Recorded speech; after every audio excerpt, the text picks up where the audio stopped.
اسما بنت امیس، ان کا تذکرہ بھی بڑا دلچسپ ہے، یہ بھی سن لیں چلتے چلتے۔ آپ نے اکثر نوحہ گھروں سے ابو بکر صدیق کا نوحہ سنا ہے، ابو بکر کے صدیق کے نام پر رونا اور پیٹنا سنا ہے۔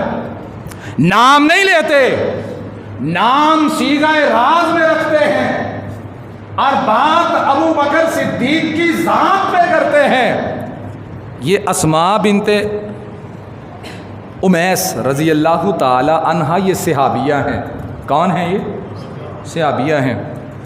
ان کی پہلے جو نکاح ہوا تھا وہ حضرت جعفر طیار کے نکاح میں تھی۔ جعفر کی شہادت کے بعد ان کے ساتھ حضرت ابو بکر صدیق نے نکاح کیا رضی اللہ تعالی عنہ۔